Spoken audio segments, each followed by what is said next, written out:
just talk it to Tobias.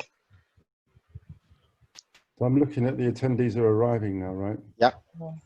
So can they hear us now? Can I? Very well. Yeah, Yes. Yes. yeah. Hello, hello everyone. Gunther is there. Yeah. Of course, you don't have to be in India, do you? You can be anywhere. Man, they're coming thick and fast here. Robin Rice, Serge. I know some of these people. I know some of these people from LinkedIn, I should say, and occasional face-to-face.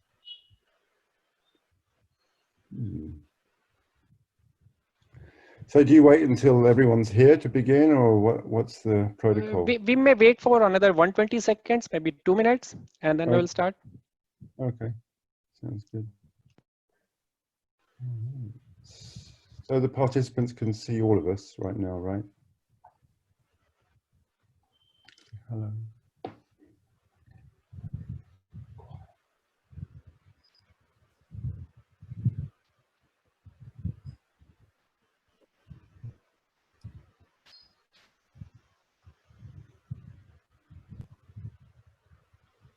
And by the way, if you want to speak to Gunther, you can.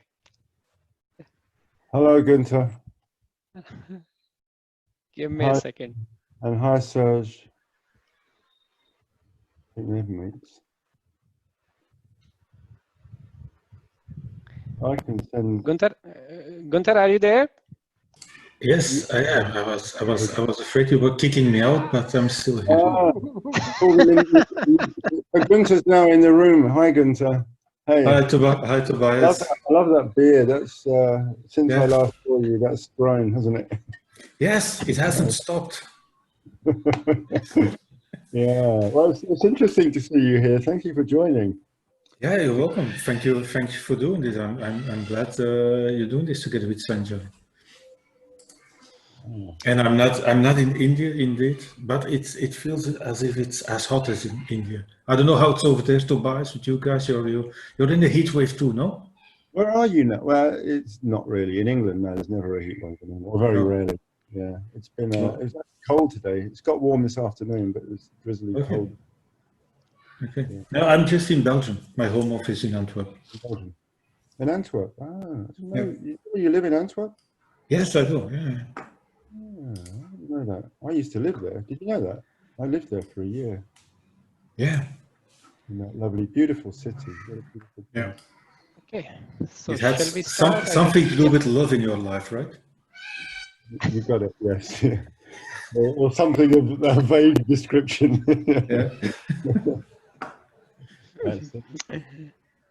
All right. Okay, I think we can start. How many people we have? We already have 30, maybe another 60. Let's give them maybe 60 more seconds. So we are expecting a lot.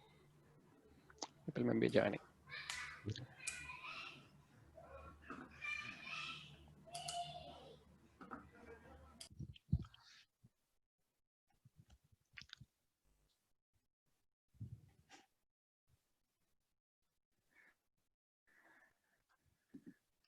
Good.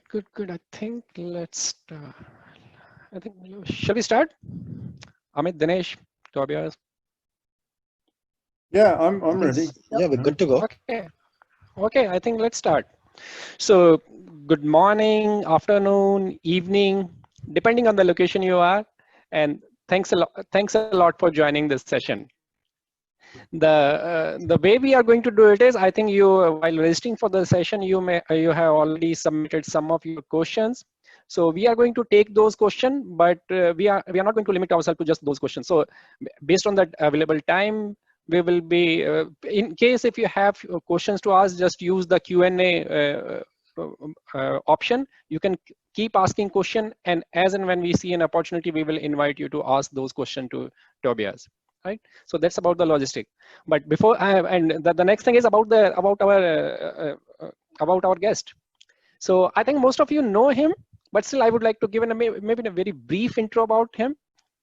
I may or may not be able to justice to that, but so I asked Tobias whether you want me to introduce you or he can do it himself. I said let's go with it. So for my side, I think and that's what I got to know from his book, from internet, and by speaking to him.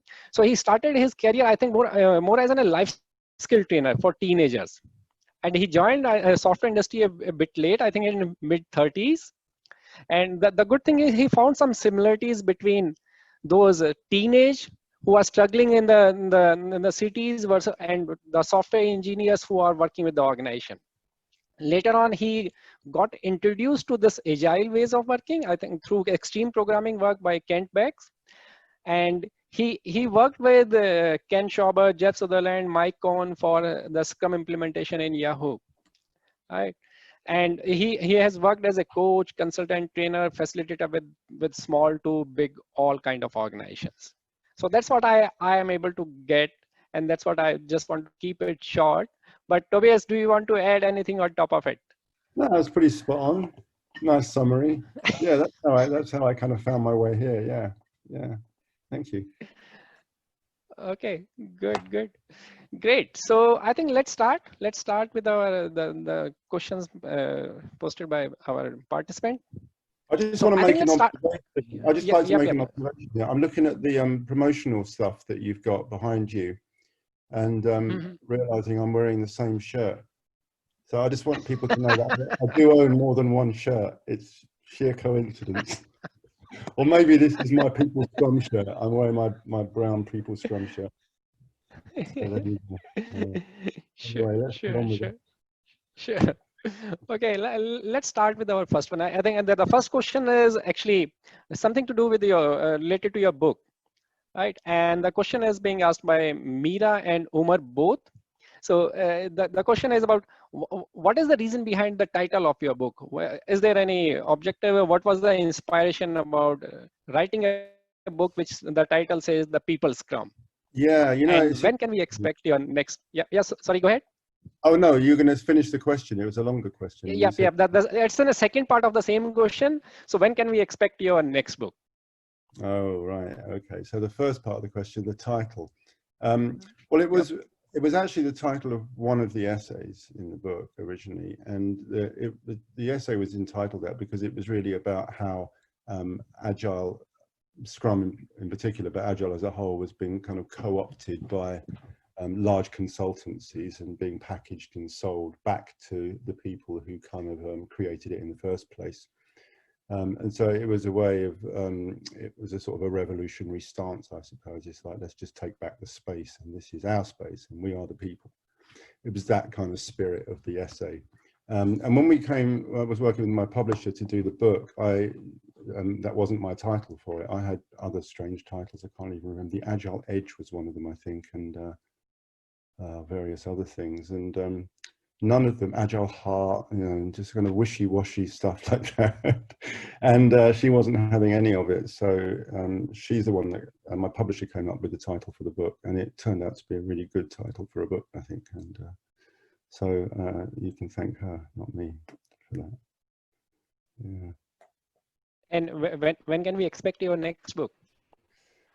Yeah, I'd love to be able to answer that. It's been a long time, isn't it? 7 years. I've had a book or two in mind for some time now, but one of the things before the whole lockdown thing occurred, I was actually talking with O'Reilly to do a second edition of this book with some of the essays removed and some new ones added, and so that's still kind of possibly on the cards. But the other one, you know, if I do another one, I don't know when it will come out. And I'm actually doing a small, just a PDF book together with an audio recording. That's going to be due out this year sometime. So there will be something. It's just 11 essays in that one. But it's about waking up the organization. That's the theme of the essays. So it's not really a book, but it's a thing. It's a product. It is a product, and I'm iterating my way on to get there with it. Yeah, I'm actually working with my son on that one. He's a musician, and he's actually composing music for the audio version of the book. So it's going to be quite interesting. Yeah. Good. So actually, I read your book, I think, a long back, and I was reading it again, and there was a chapter in it which talks about distributed teams are not teams. Right? And one of our participants has actually asked that question. So looking at the current situation, we are working in a remote way. So what is your take on it? Do you still have the same, say that distributed teams are not teams, or do you have something else to share? And I know you are doing few short sessions on Yeah. the same topic. Yeah, yeah. Yeah. Well, you know, first of all, a lot of the titles that I use, and I guess many of us use these days, are a little bit like clickbait, aren't they? You want people to think, well, I like that, or I hate that, or I disagree with that. And so, you know, a title like distributed teams are not teams is going to create an emotional response in people for sure. But it's not as simple as that, is it? You can say it, but you know, a blanket statement like that can never be all true. So it's more of a question, really. You know, I could have framed it as, are distributed teams actual teams? You know, in order to get there, as you know for yourself, you start to explore this. You have to start with, like, what is team? You know, we use that word, we throw it around, but what is it? What is team? And I can answer that from a Scrum perspective. I know what a Scrum team is. That's really clear. It's documented, and there's a guide that tells you.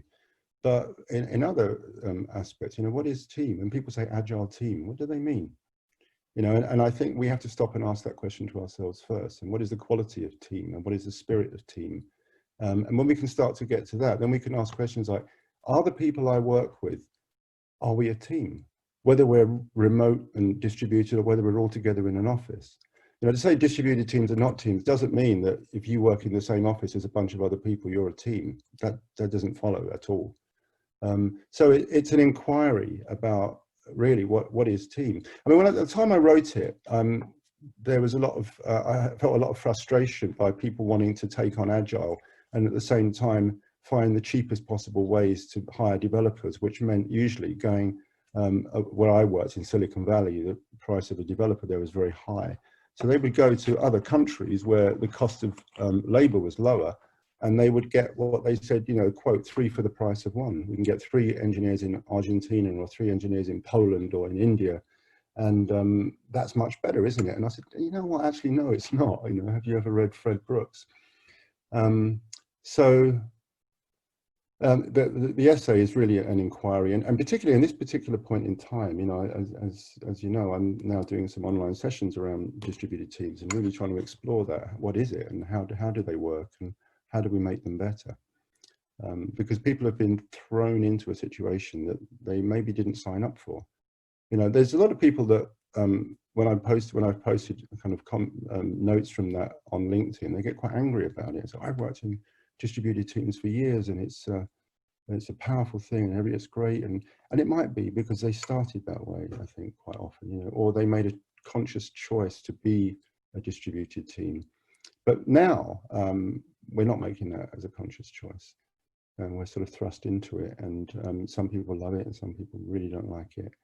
And there's a lot of people trying to recreate the workplace in an online environment, which is good to some extent, but maybe we shouldn't be recreating, we should be newly creating. We should be figuring out ways of working online that have nothing to do with working in an office. There's a lot of advantages. And I was very resistant personally, as some of you know, to doing anything online when lockdown happened. I just kind of like withdrew and took 3 or 4 months off work altogether. But now I'm coming back to it now, and I'm discovering that, well, I'm coming to it, I should say, not back, I'm coming to it, and discovering there's some quite delightful things about it, like being able to communicate in this way with people around the world, for instance. I mean, ideally not always in this way, because this is very much me talking and people listening, but the interactive stuff, you know, is like being able to engage with people from different parts of the world all in one go, and that's exciting.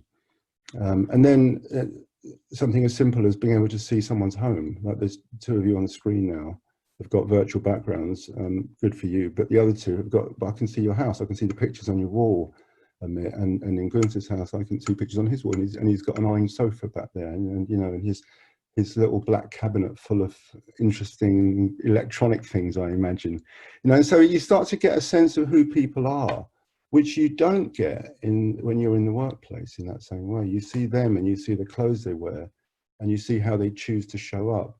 But now we're kind of thrust into our own homes, and sort of warts and all sometimes, isn't it?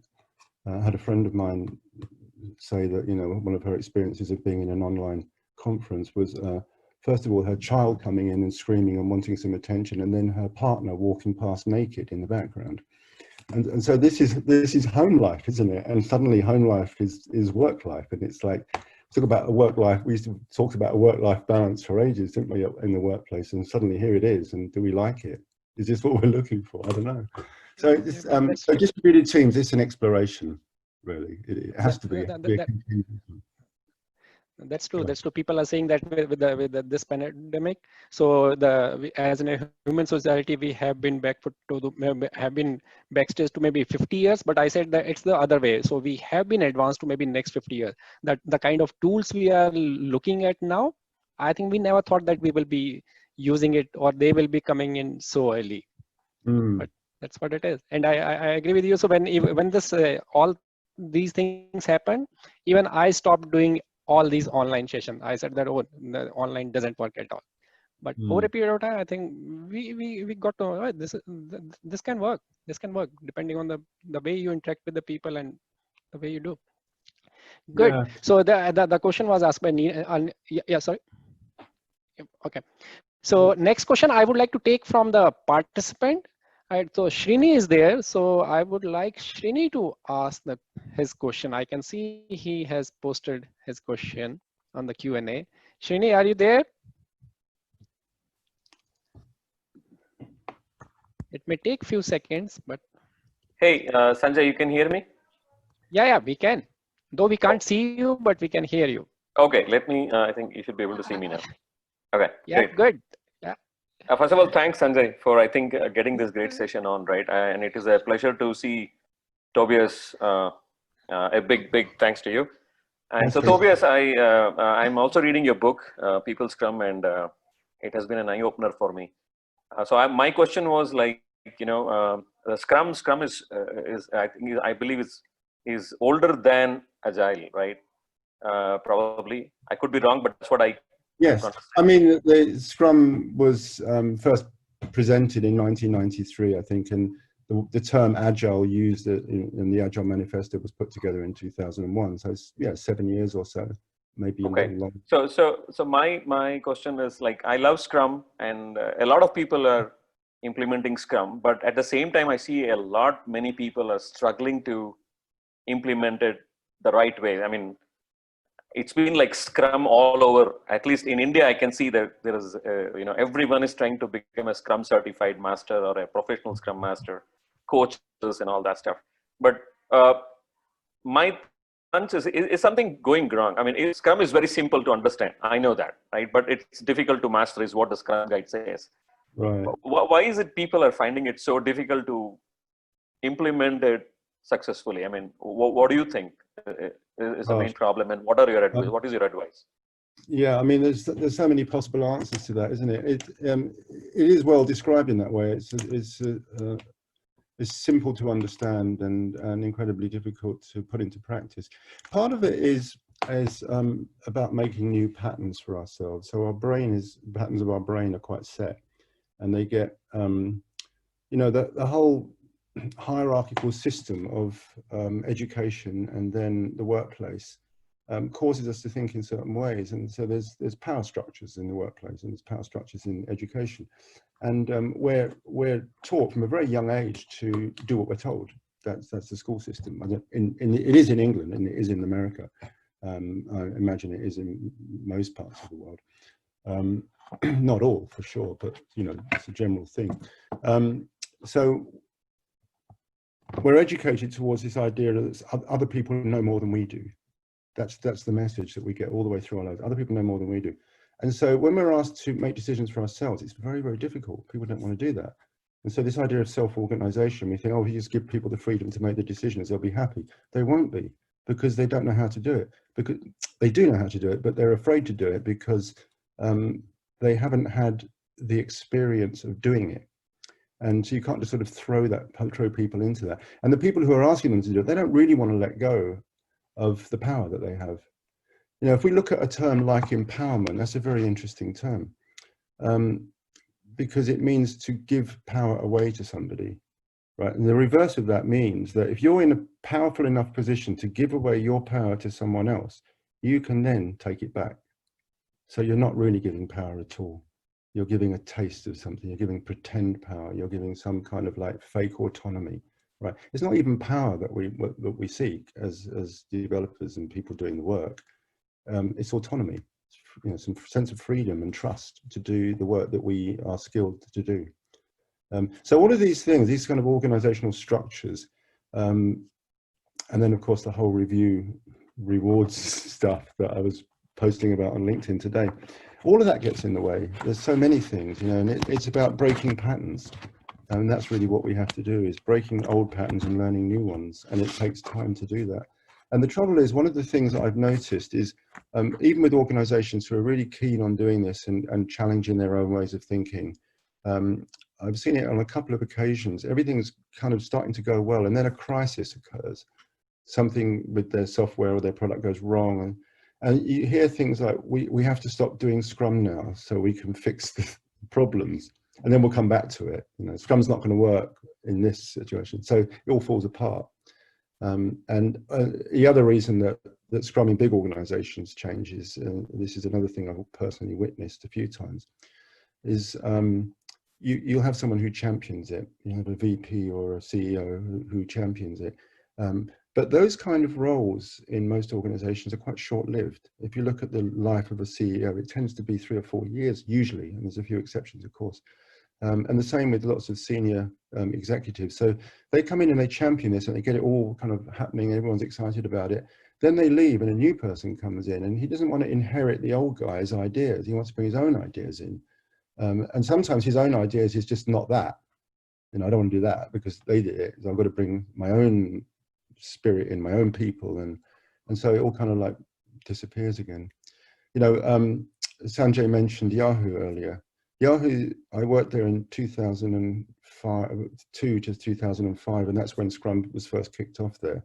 And it got lots of excitement, lots of things happening. And then, you know, the usual thing went through, people left and it fell apart. And then it was revived again. The new guy came in and said, everyone's going to do Agile. And then it went for a while and then it fell apart again. And then they finally got it back on its feet. And I was rehired there after they fired me, but they rehired me 7 or 8 years later, more. And as a coach, as an Agile coach. And just around the same time that the new CEO started work there, and when the CEO realized that everyone was doing Agile, she said, no, we're not going to do that anymore. That's rubbish. That's nonsense. It's a cult. It's a cult. And so off I went again. You know, I was fired one more time from Yahoo. So that's how it goes. It's you know, it's a complex question, Srinivasan, isn't it? It's like there's too many answers for that. But I think a lot does come down to ingrained patterns of behavior. And I think if we can hold on to that one thing and we start to look at it, what's my ingrained pattern of behavior that causes me to resist? So resistance is all over the place, right? And here's an example of me resisting online work for months because what? Because I've never done it before. So there's some fear in there. There's a sense that it can't possibly be as good as real life, you know, because there's only 2 senses, my eyes and my ears, and I haven't got everything else. So I'll come up with all the reasons not to do it. And so I won't try it until I'm forced to. Got it. You know, until it, like in this situation, I start to earning no money for one thing, right? That's a reality. So I have to sort of figure out, oh, I've got to start doing something different. And so sometimes we're sort of pushed to an edge, and then we have to start behaving differently and thinking differently and opening up a bit more. And so helping organizations do Scrum requires a great amount of understanding and compassion, right, for where people are. And people are where they are. You know, we can't really do much about that. We can just acknowledge it. Just acknowledge it. True. Thank you, Tobias. Great. So let me take one from your book, and then we can again move to the participant. So what when I was reading your book, I think there's a line which really struck me. So people are puzzles waiting to be solved, but mostly unsolvable. Yeah. Wow. Do you want to say something about it? It's really great line. Well, it isn't. It isn't. I don't, you know, when I look at that today, people are puzzles waiting to be solved. Are they? Is that our job to solve the puzzle of people? Is it? You know, maybe they're just puzzles and that's it.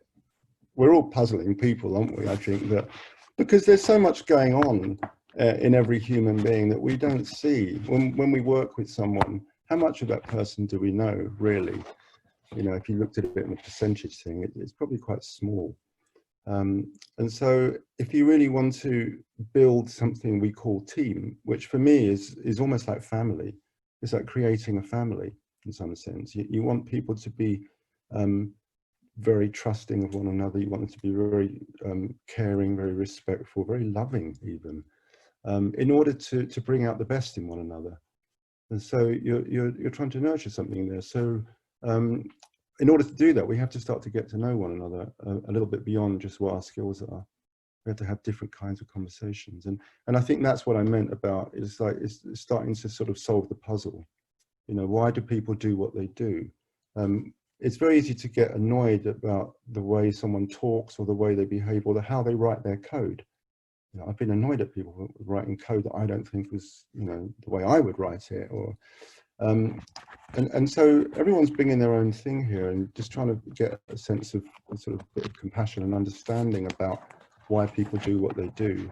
That begins to solve the mystery, if you like, to some extent, doesn't it? And the mystery of why people are afraid of one another. That's a mystery. Why we're so cautious in groups and in public, and why we're afraid to stand up and talk and speak our mind, why we're afraid to challenge things and speak truth to power. Why all those things, you know? So that's puzzling. If you start asking why this, why that, then there's a puzzle. It's not the individual person I'm trying to solve or fix in any way at all. It's trying to get another level of understanding about how we operate, that we includes me, obviously. You know, what am I doing that I could alter and change? Good. Gunther is smiling. You may want to say something here. You know, obviously, because I was just thinking about, like what Tobias just said, unsolvable. It's really great, and the goal is not to solve. Maybe like Tobias just said, accept that people are unsolvable puzzles, because it will help you approach working with people in a very different way. In that sense, think complexity, embrace complexity. It's good. That's good. Great. So next question, I think let's take it from participants. So Harun, I think you raised a question while registering for the event as well. I think you already have a question. Let me move you to the panelist and then you can ask your question. If you don't remember your earlier question, I can remind you. Harun, are you there? Oh yeah. Hi there, everyone. Good to see you, Tobias and Gunther and Sanjay as well. Harun, hey, how you doing? Hello, my friend. How are you? Yep. So I had a question for my good friend Tobias there, because I read a lot of his stuff, and as you know, Tobias, I've probably gone to most of your workshops, I think, the last couple of years as well. So I had a question about, cause I reread the book recently, and I love it, and I still love it. It's still my kind of go-to, like a moral compass as a Scrum Master. Sometimes in the when it's really tough for me, I normally kind of refer to specific chapters about chaos and about experiences. But is there anything in the book that you feel has changed, in your opinion? So while you're asking that question, I'm trying to answer someone else's question, so I'm getting a bit confused. So just the last thing you said was, is there anything that I would think differently now than I wrote back then? Yeah, someone else asked me that on the oh, that was you, maybe, wasn't it? You asked that question. Yeah, absolutely, of course. Yeah, that was me. Sorry. It changes all the time. I just, you know, after my long sabbatical, I put my webpage up again, my website up again, and on the front page it has a quote from Walt Whitman, which says, "Do I contradict myself? Very well then, I contradict myself. I am large, I am multitudes," or something like that, you know. So I contradict myself. Yeah, I do. I mean, we all do, I think, and we learn stuff, don't we? Learn as we go, and opinions change. Like the distributed teams one is a good one for that as well. I mean, I still hold that for the majority of cases that people not working close together in some way, and I don't mean necessarily any more physically close, I mean emotionally close perhaps, or mentally close, you know, just some kind of connection. If we don't have that, then we're not going to be a particularly good team, I think. So so parts of that still remain true and parts don't. You know, when I created the audio version of this during lockdown, I pulled out some essays from that, which I just felt were just boring. You know, it just bored me. It was stuff around estimation mostly and other things, and I just thought this is not interesting to me anymore. I'm sure it's not that interesting to many people. And I replaced it with some, you know, essays from that same period that just kind of came out after that I wrote after the time I sent the book for publication. So they're of the same period. But you know, it's a difficult question really, because in a sense, I would say some of those essays were written in 2005, and they were written from my perspective of life learnings really, and so in a sense that hasn't changed. You know, my stance, if you like, of the way I show up in the world and the things I hold dear, the values I have, that hasn't really changed. Can I add a question to that, Tobias? Yeah.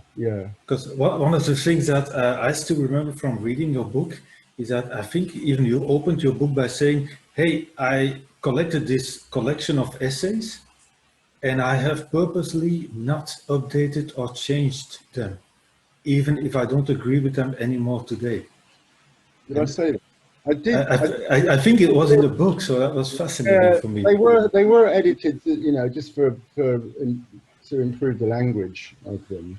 But the ideas were not. Yeah, I didn't sugarcoat or change any of the things. And some of them, I think my style of writing in the early days was more aggressive than it is now.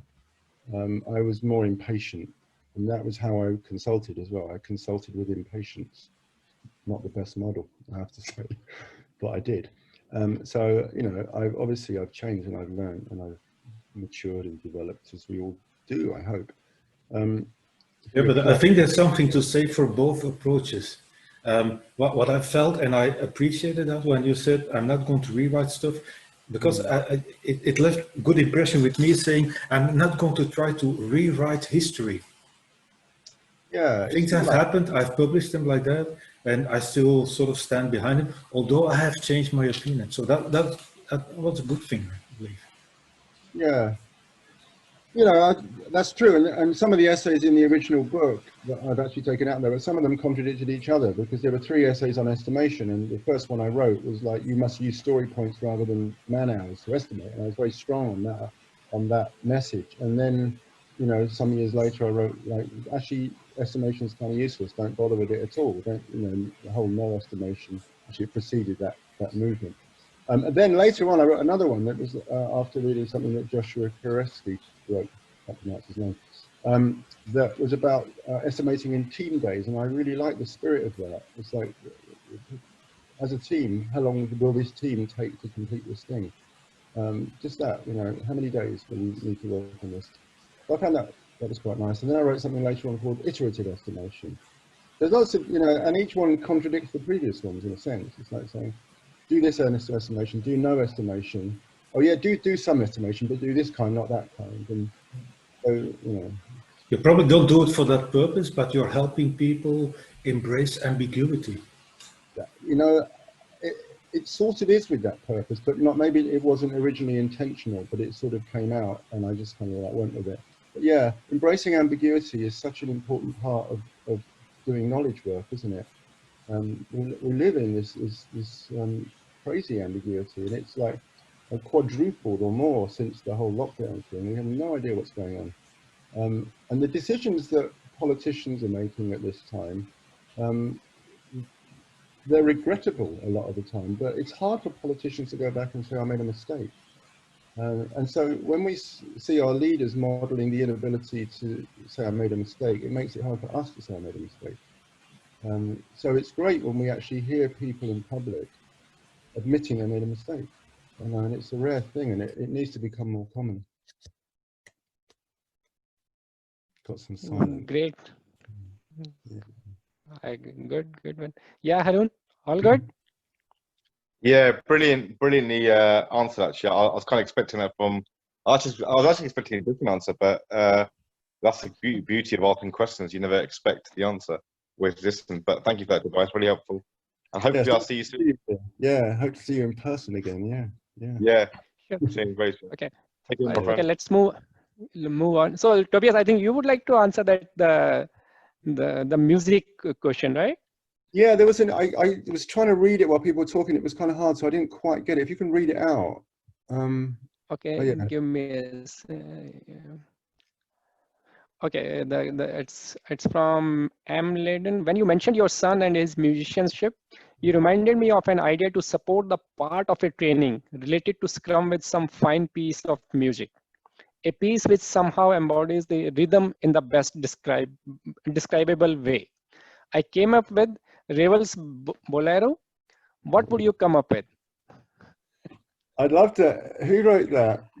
How do you? It's let me bring. Yep, give me a second. Give me a second. Yeah. So you should be able to talk directly to them. Okay, that's an interesting question. I mean, it's a interesting idea. Yep. So I'll be able to see. Is it Mladen? Mladen, right? I don't know how to pronounce that name, but Yeah. Mladen. Are you able? Mladen, are you there? We have just. Yep. You should be able to. Yep. Great. We Hello. can see you. Hi. Yeah. You are on mute. Mladen's on mute. You can unmute. Still on mute. No, still on mute. How about now? You go ahead. Yep. Yeah, now I can hear you. Yeah, it was. I kind of caught my eye when you talked about embodying the rhythm of Scrum. My thinking was when I first faced the description of Scrum in terms of rhythm, I thought of supporting that part of the training when we speak of Scrum with some piece of music, and I came up with Maurice Ravel's Bolero. Yeah. And when you mentioned your son, it just clicked me that, well, I might ask you, you have someone of higher competence, probably you have more competence than me, and I wanted to hear your thoughts about this. What kind of music would you support the Scrum? Yeah, I think it's a lovely question. Mostly I think it's a lovely question because it kind of jolts us a bit outside of our normal way of thinking about things. It's like, what has music got to do with Scrum? But you know, it's about being whole. It's about being whole people, right? And bringing these other elements of arts and sciences into what we do on a daily basis, and to use like metaphors almost of we talk about the rhythm in Scrum. That's an important aspect of it. What else has rhythm? Well, music obviously has rhythm. So there was a slide I used to use when I talked about rhythm, which was it was 2 staves of music. The first one was like a marching song, so it was very regimented.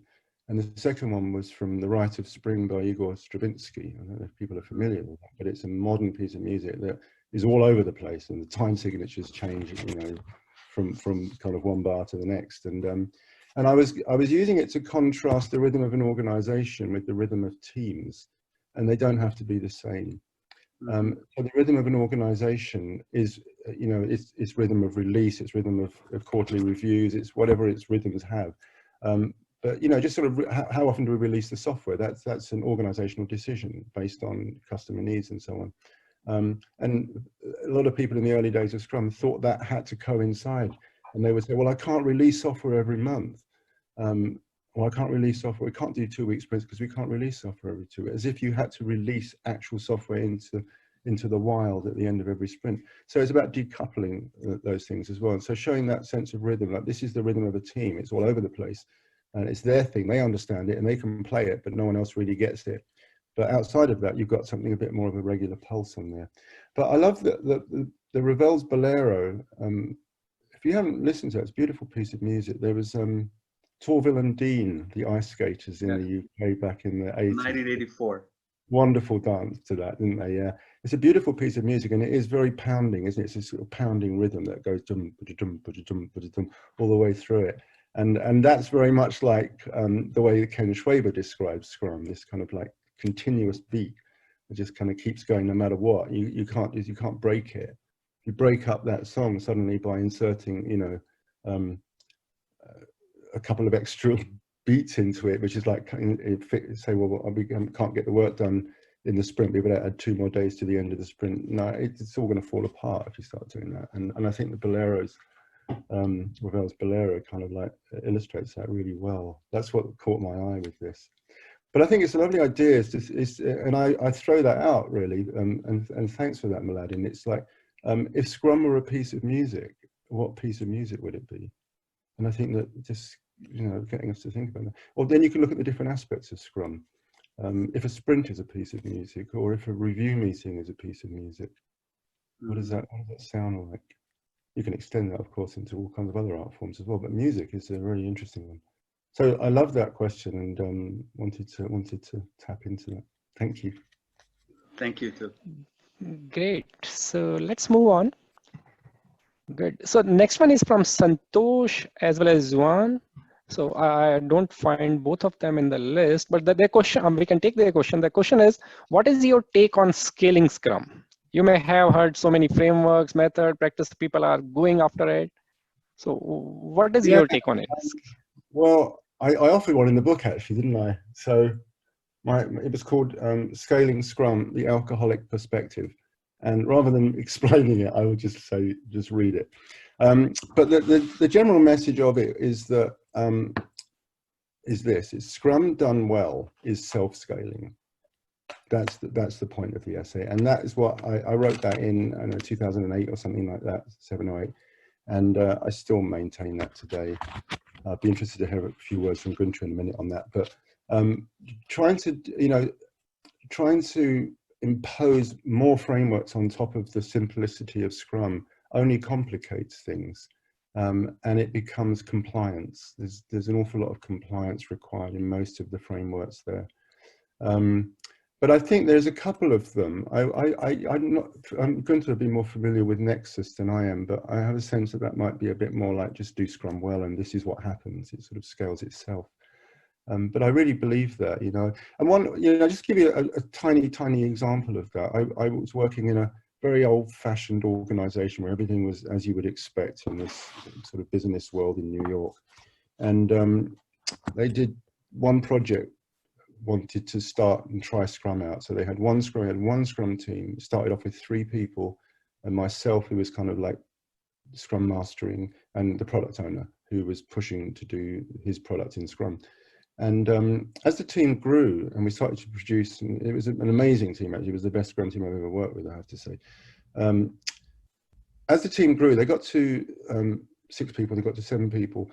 I think it was around 7 or 8. In a retrospective one day, one of the developers said, I need to leave this team. And people said, why? What's the problem? He said, there's no problem. He said, I just that my skill set is duplicated and I don't feel I have a place anymore. And he was brilliant.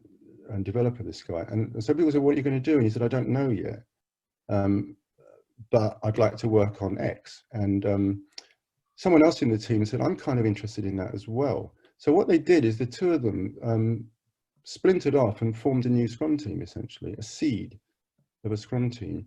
And there was the original Scrum team was robust enough for this to not impact because they had all the skills. They were very cross-skilled, that team.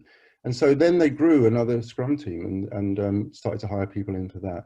And so it began to grow. And because the relationships were good, people knew how to communicate across teams. There was nothing artificial that needed to be put in place. There was no sort of forced structures put in there. It was just Scrum. And, you know, I left the organization at that point because I moved.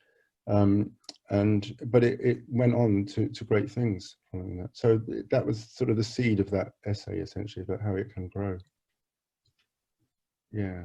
Good. So I'm not a fan. If you want it in black, more black and white, I'm not a fan of most of these big frameworks that are imposed and require you to buy software and everyone to be trained, and they're clearly like money-making ventures. You know, and we all have to make money. I'd Sure, like to just call on Gunther for a sec, though. Is there something about Nexus you could tell us in a few words?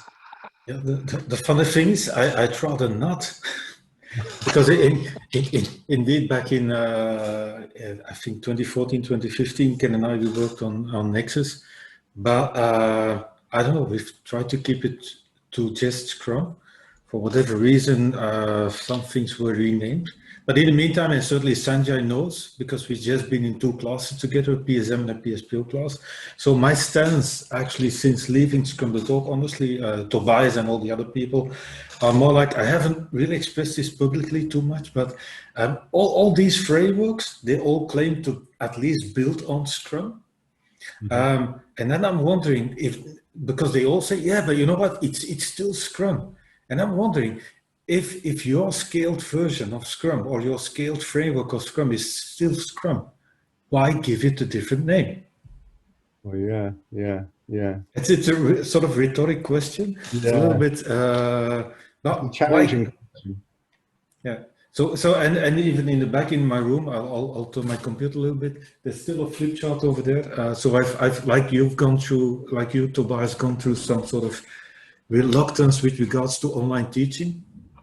I've now totally embraced it because I now love it. I've found my way to keep it low tech, so not technology, not 20 cameras or whatever. And that flip chart is from my last class. I went through with Sanjay, a PSPO class, and it's.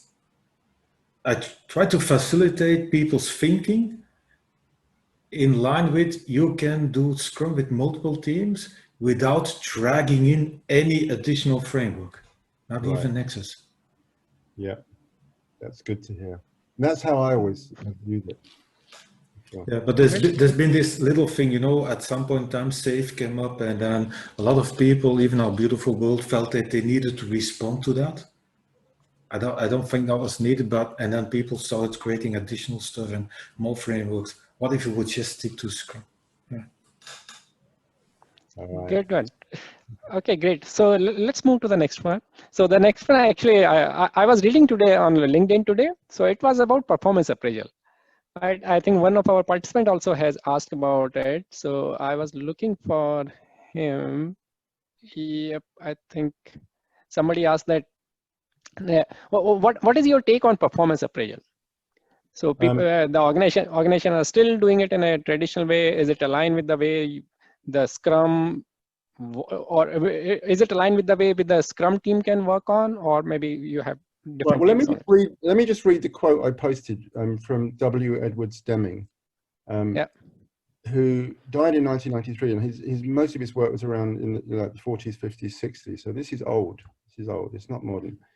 In practice, this is what he says. In practice, annual ratings are a disease, annihilating long-term planning, demolishing teamwork, nourishing rivalry and politics, leaving people bitter, crushed, bruised, battered, desolate, unfit for work for weeks after receipt of rating, unable to comprehend why they are inferior, and sending companies down the tubes.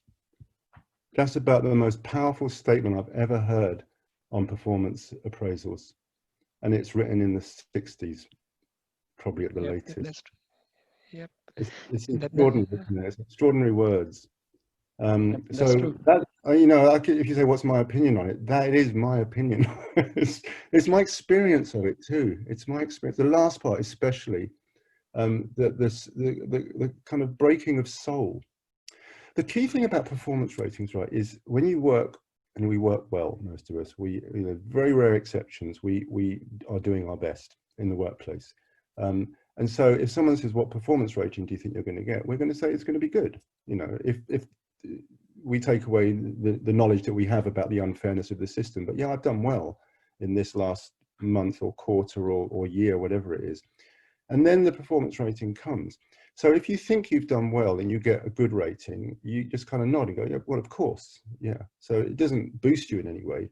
You get extra money, and that's nice. But you're expecting it, right? So we're all expecting it, and so but we don't all get it. So all those people that expect it and don't get it, you can only demotivate them. So there's absolutely, because we use performance ratings to you know, performance reviews to motivate people, it has the exact opposite effect.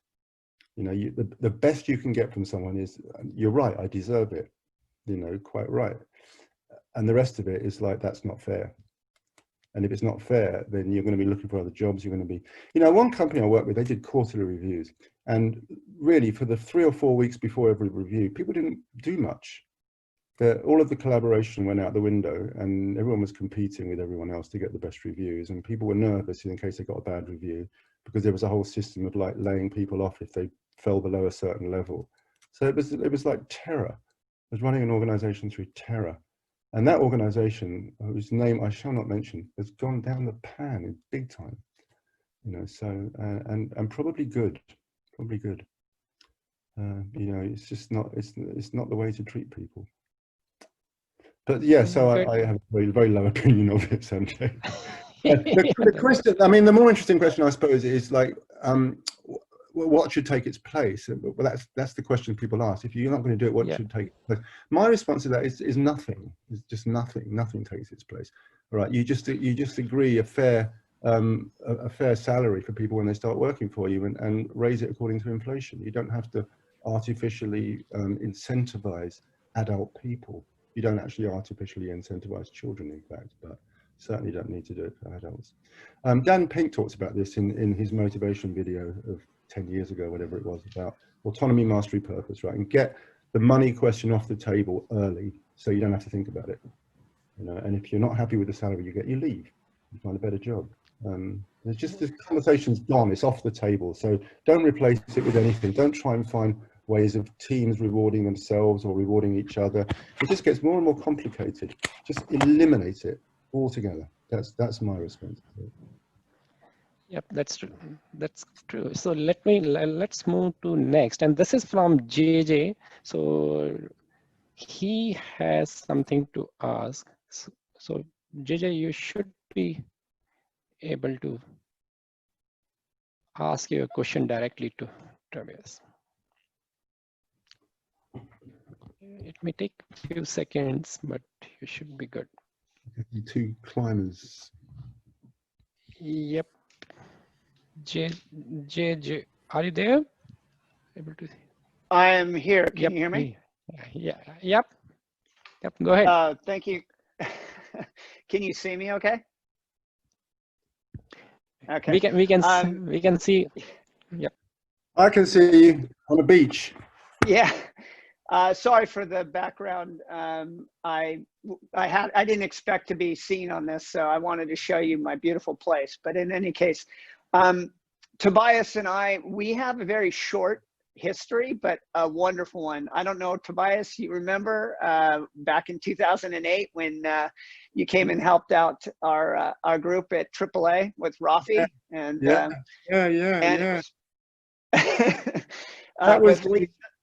That was in Phoenix, right? No, was it Phoenix? Yeah, well, their base was in Phoenix, yes, but where we were located was in San Fran.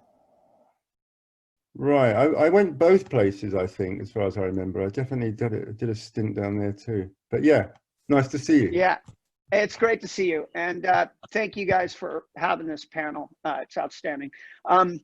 Yeah, my question, I mean, you know, knowing the global climate, the situation that we're in, it's kind of something that you had mentioned earlier a little bit, Tobias, is that how do we realize the situation we're in and not take advantage of it? And the tools today, it's a lot of what I've seen within organization is that we push tools. We need tools to help us be more collaborative. And it seems that now more than ever, we're having to push those tools because we're all working remote. So tools such as Mural and so forth. And they're great tools, but are we using them in the right way? Are we allowing ourselves to understand that the collaboration pieces you speak about and the humanistic part is more important than any tool that's out there?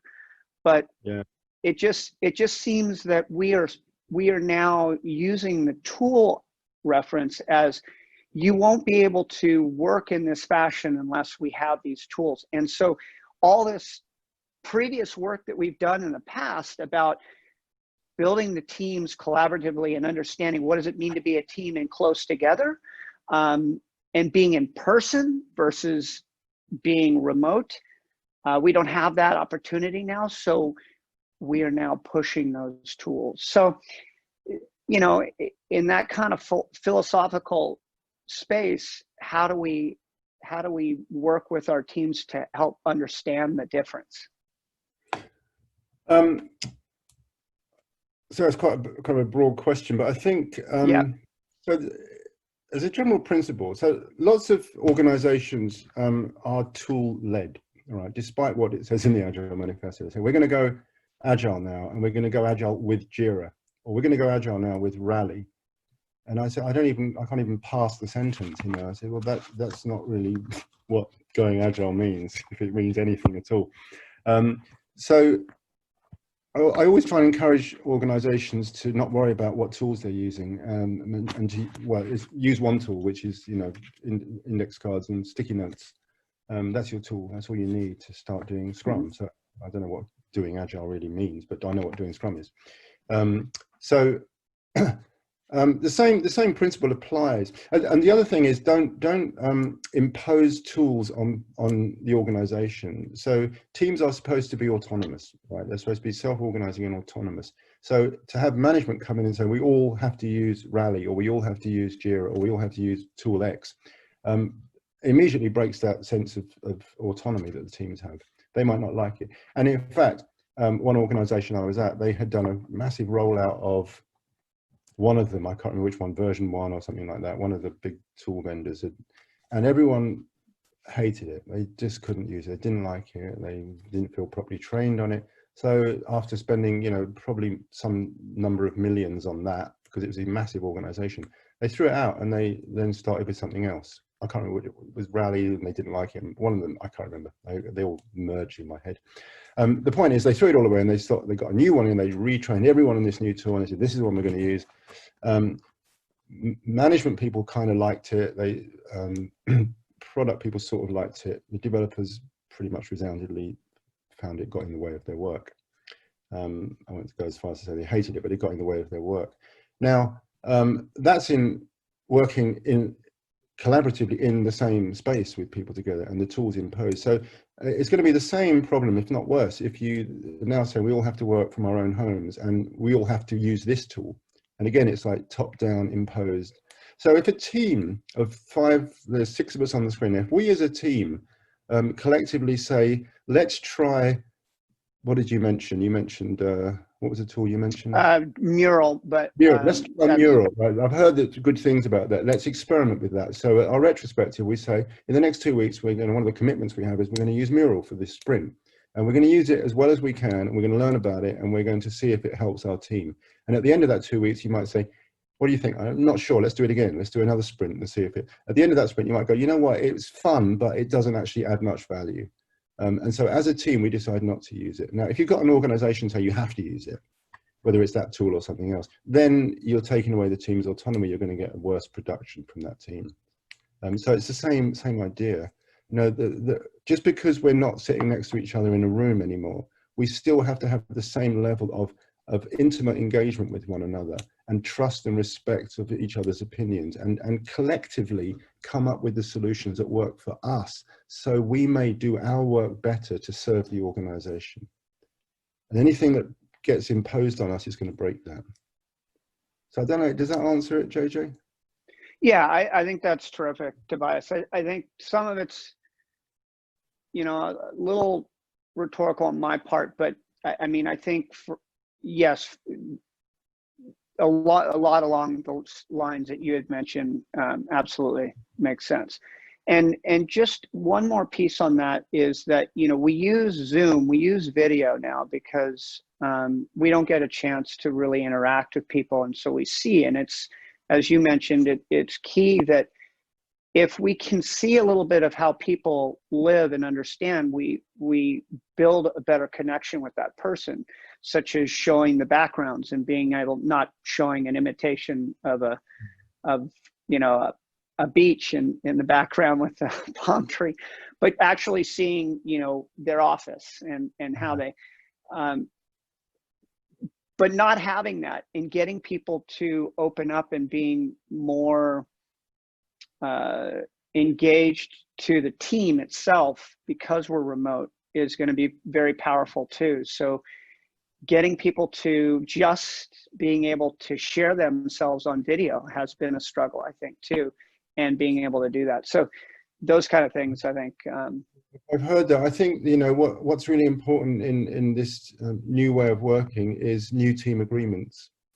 Now, if a whole team said, look, we're going to do this online stuff, we don't want to use video, we want to just use audio for this, all right? And we're all making that choice, and let's see, if you think we're ineffective, we can revisit it. But when you've got half of the group being on video, the other half refusing to be on video, you've got a problem, I think. So there has to be some sort of equalization of that. But it's about team agreement. I mean, if the team says it's okay to not be on video, if you don't feel like you look particularly good that day or something, you know, you might just, but it might be nice to have that explanation. You know, hey guys, I'm not going to turn my video on right now because I look a mess. You know, I just got out of bed and I haven't shaved yet, and I'm trying to drink a cup of coffee, and I don't want to do that publicly. Right, and maybe that's okay. But if you don't have a team agreement around it, some kind of protocol that the team can follow, then people are just going to do their own thing, and people are going to get annoyed by the other people doing their own thing, and no one knows where they stand.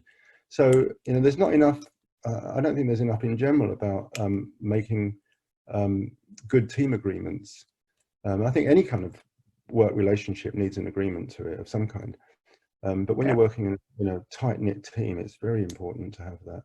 And it's not about policing, it's just about reminding. You know, we sat down and we talked about this and we decided this, and I can see this isn't happening. Now, anyone can say that. It doesn't need a manager or a scrum master or a product owner. Anyone in the team can say, look guys, didn't we say we were going to do this? And it looks like 2 or 3 people are not doing it. And I'm a bit confused. Or do we want to change that agreement, or do we want to just like try and stick to it?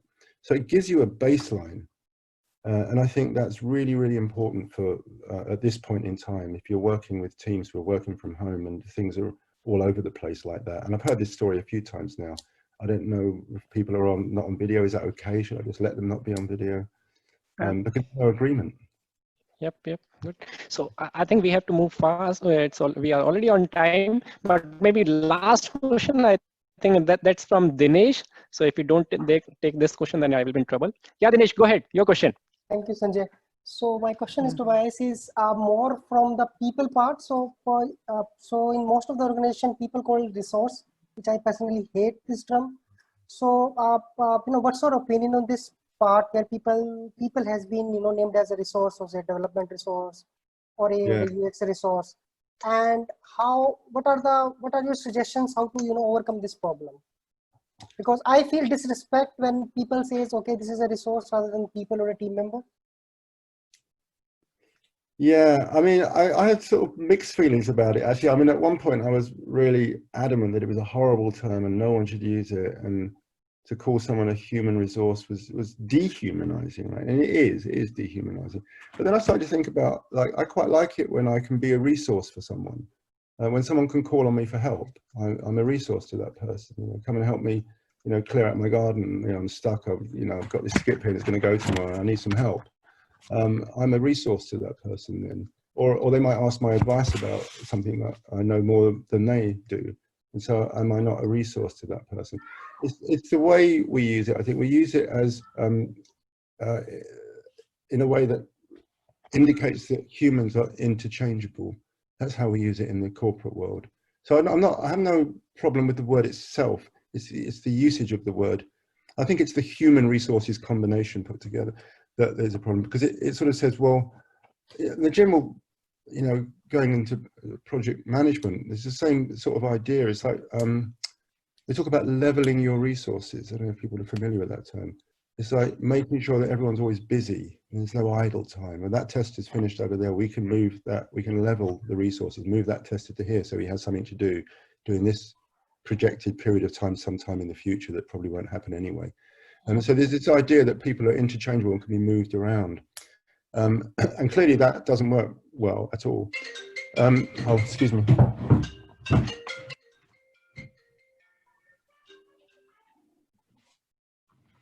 Got to silence my phone. There you go. This is what happens when you see me at my worst, right? What was the question again? Human resources, yeah. A colleague of mine, Abid Qureshi, he talks about moving from people being human resources to resourceful humans, which I really like because it uses the same words essentially, and it just spins it, doesn't it? It turns it right round. So that's really what, when I say in the situations I gave, my neighbours asking for help or someone's asking for my advice, I'm a resourceful human. I'm not a human resource. I'm not interchangeable.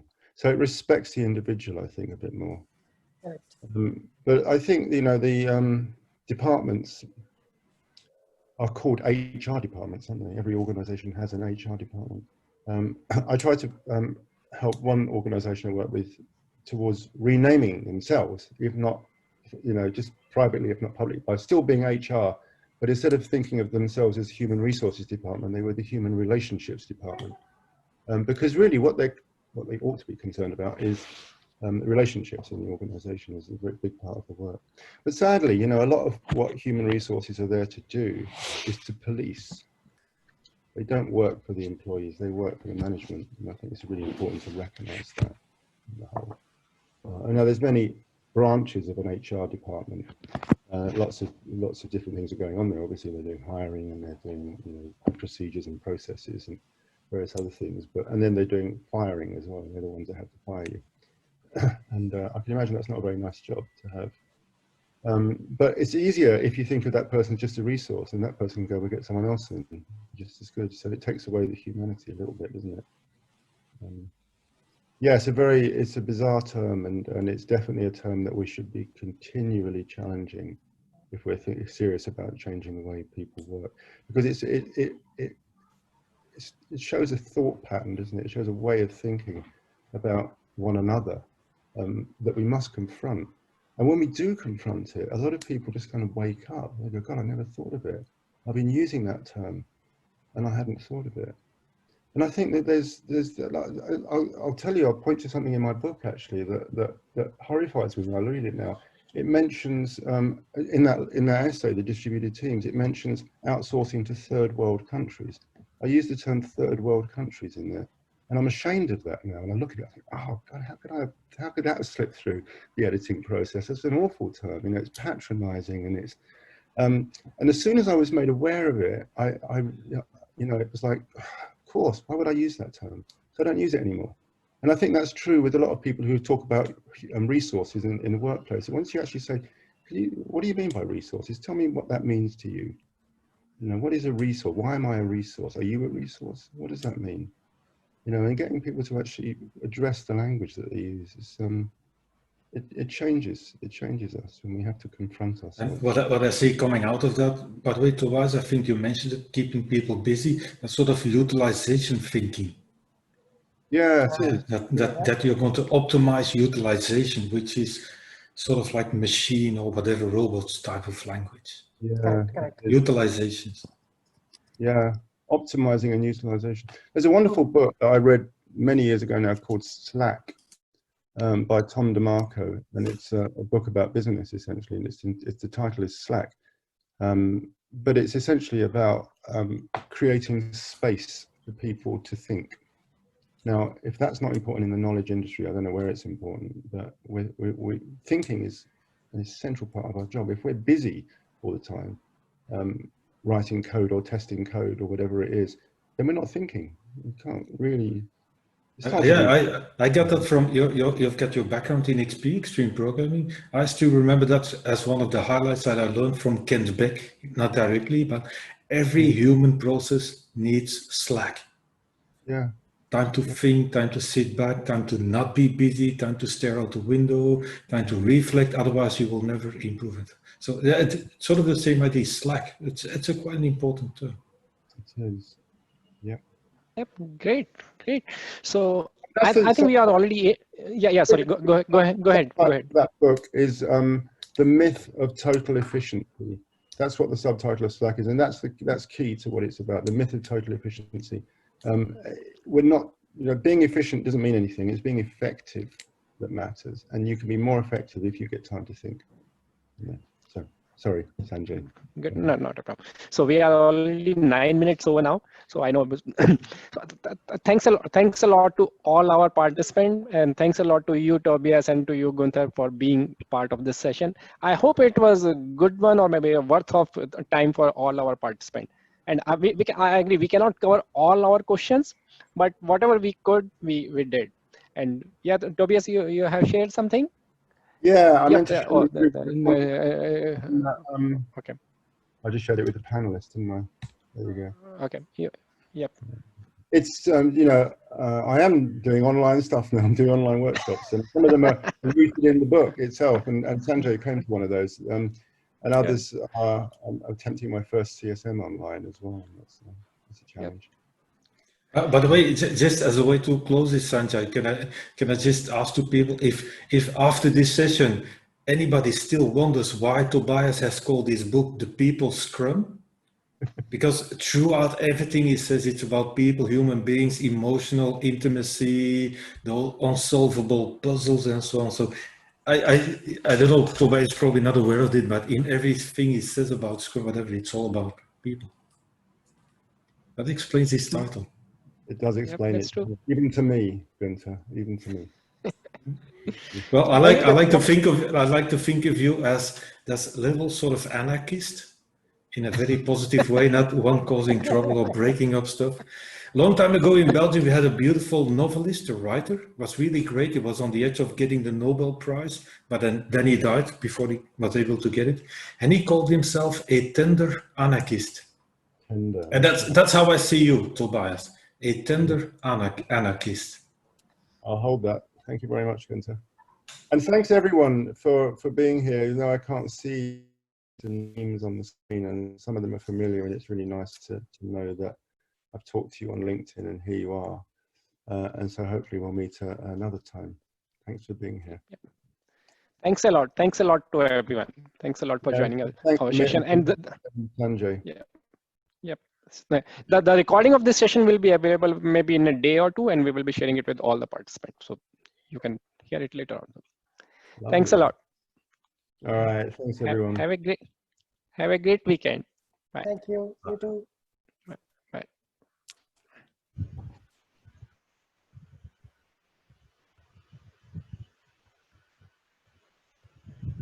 I'll stick around till the end.